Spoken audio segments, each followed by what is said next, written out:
Hi, welcome to HardReset.Info channel, dear viewers. In front of me MOTOROLA Razr 40, and now I'm gonna show you how to clean USB charging port on this device.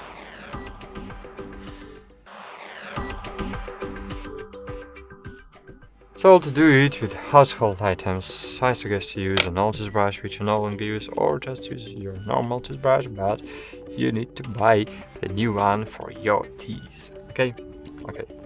So, firstly, we need to open the cover from one part of the Motorola device. Maybe this is the most difficult part of this video, because the cover here is incredible bad. Okay, cool.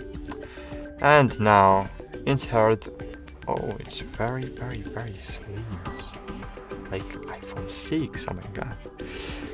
So here you need to insert one part of the brush to the connector and just pry the dirt out, and any type of dirt will be pried out, because toothbrush is the best tool to clean difficult places.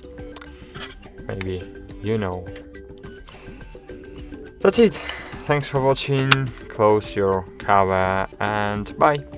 See you.